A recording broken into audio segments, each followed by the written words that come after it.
Timeline, 5000 ans d'histoire, Richard Fremder.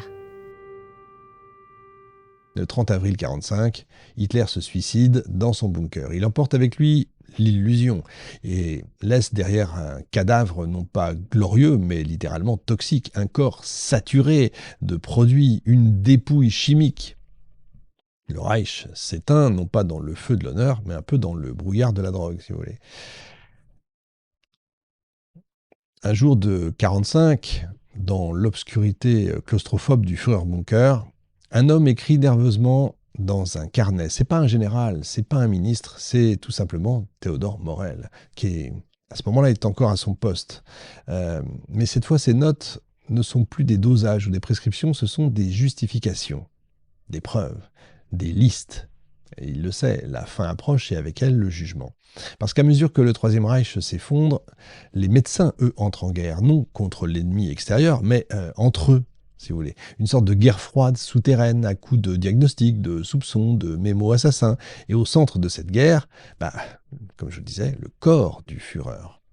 Depuis 1936, comme je vous l'ai dit, Morel règne sur le métabolisme du Führer, mais son autorité n'a jamais été contestée. Dès les premières années, les autres médecins du régime le méprisent. Trop gros, trop vulgaire, trop flou sur ses préparations, et surtout trop proche. Parce que Morel est le seul à avoir accès au corps du Führer sans filtre, sans autorisation, sans compte à rendre.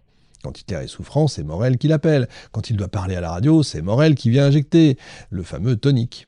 Quand il déprime, c'est encore Morel qui propose un petit remontant. Les autres médecins, Karl Brandt, le chirurgien personnel d'Hitler, le professeur Hans-Karl von Assenbach, le conseiller hygiéniste, le docteur Gissing, qui est otorhinolaryngologiste, un ORL. Tous ces gens-là ruminent, ils observent, ils notent, et peu à peu, ils dénoncent. Et les premières alertes arrivent en 1943. Les signaux sont vraiment trop nombreux pour être ignorés, parce que vous allez me dire tout au long de cette émission, mais enfin, ça se voit, ça se sait. Eh bien oui, ça se sait. Hitler devient irritable, comme je vous le disais tout à l'heure, obsessionnel, déconnecté. Il délègue moins, il se répète, il doute de ses proches, il supporte plus aucune contradiction. Le docteur Gissing, au moment d'une consultation, note une pupille dilatée. Donc il le voit, une respiration courte, des réflexes nerveux exagérés, tous les signes d'un état, si vous voulez, d'intoxication. Et il va informer Karl Brandt, qui prévient Himmler. Le chef des SS, soucieux évidemment de l'état mental du Führer, ouvre une enquête. Et il ouvre une enquête discrète, il consulte d'autres médecins, il compare les rapports. Tous pointent vers un seul nom, Morel. Mais Morel tient bon, il sait que le Führer attend. Et il attend quoi? Il attend des soulagements immédiats. Et tant qu'il procure ces soulagements, il est intouchable. Le culte du résultat, un peu jusqu'à l'absurde si vous voulez. Dans les derniers mois de la guerre, cette emprise devient littéralement caricaturale. Hitler souffre de plus en plus, je vous l'ai dit, spasmes digestifs, douleurs dorsales, tremblements incontrôlables. Morel réagit comme toujours, il augmente donc les doses et au lieu de traiter les causes, encore une fois, il multiplie les effets, vitamines, opioïdes, stimulants. Chaque symptôme devient une occasion de piqûre, chaque plainte une nouvelle formule. Morel se vante auprès de ses collègues, il est encore debout grâce à moi. Mais autour, les regards se font plus lourds. Speer, Bormann, Goebbels et même Eva Braun parlent ouvertement d'un Hitler transformé, fragilisé, hors de la réalité. Ils ne savent pas tout, mais ils sont quand même en train de deviner. Le moment du soupçon atteint son comble au printemps 1945. Dans une note restée célèbre, le docteur Gissing rédige un rapport confidentiel qui est adressé à Karl Brandt. Il décrit les effets visibles de l'Eukodal sur Hitler. Addiction, désinhibition, euphorie, suivie de léthargie, perte de jugement.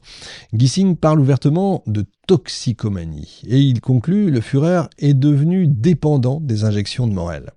Ça affecte ses décisions, ça met l'État en danger.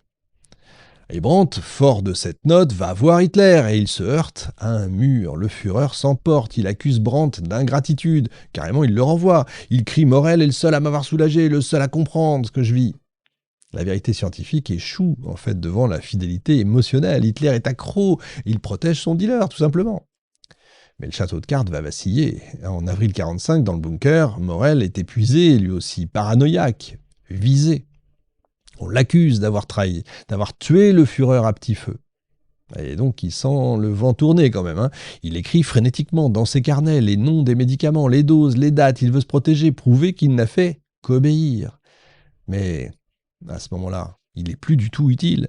Hitler, dans ses dernières heures, l'a mis à la porte. Il n'a même pas un mot d'adieu, juste un silence. Morel, hagard, quitte le bunker le 22 avril, emportant avec lui des valises pleines de fioles. Et il est arrêté quelques semaines plus tard par les Américains à Bad Reichenhall. Il pèse plus de 120 kilos, il transpire, il délire, il répète « J'ai sauvé le Führer, je l'ai maintenu en vie, il me doit tout ». Alors il est interné, interrogé, puis relâché, faute de preuves directes de crimes de guerre. Mais il s'en remettra jamais, il va mourir en 1948, obèse, abandonné, oublié. Après la guerre, ses carnets sont retrouvés dans les décombres. Des dizaines de pages manuscrits, codées, imprécises. Des chercheurs les analysent, les recoupent, le verdict tombe. Hitler, entre 1943 et 1945, a reçu en moyenne 20 à 30 substances différentes.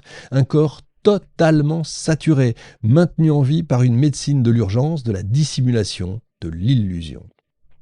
Ce que révèlent ces carnets, c'est pas seulement une dépendance, c'est une méthode de gouvernement carrément, un régime qui tient debout grâce à la chimie, un dictateur qui pense encore, parle encore, ordonne encore, tout simplement parce qu'un médecin l'a piqué.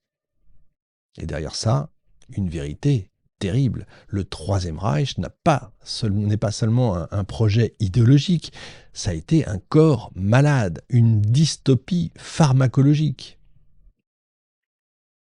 Le 8 mai 1945, le silence s'abat sur l'Europe, les canons se taisent, le Troisième Reich n'est plus, Berlin est en ruine, sa capitale réduite à une carcasse de béton et de gravats. Les hommes qui l'ont gouverné sont morts, en fuite ou entre les mains des Alliés, mais dans les caves, dans les hôpitaux de fortune, dans les poches des soldats capturés, on retrouve les fioles, les pilules, les injections qui sont prêtes, et dans certains dossiers, des noms de code, DX, pervitine, Eucodal. Le Reich pharmacologique va laisser des traces, et ces traces, si on regarde bien, n'ont jamais cessé de courir. Ce que Norman Euler révèle dans L'Extase totale, le livre, donc, c'est pas seulement un chapitre oublié de la Seconde Guerre mondiale, c'est tout simplement une bascule du XXe siècle, une bascule où l'idée de guerre, d'héroïsme, de volonté cesse d'être une affaire morale pour devenir un phénomène littéralement chimique. Le Troisième Reich, ça a été le premier régime en fait à intégrer la drogue comme outil d'État, pas dans l'ombre, pas dans les marges, mais tout simplement au cœur du fonctionnement militaire, politique, psychologique. La drogue n'est pas une déviance à ce moment-là, elle est une technologie, une technique de gouvernement. Et ça change tout, parce que si on regarde bien, cette vision ne s'est pas éteinte avec Hitler. Elle a muté, elle s'est répandue sous d'autres formes, dans d'autres logiques, parfois encore jusqu'à nous. Timeline, 5000 ans d'histoire, Richard Fremder.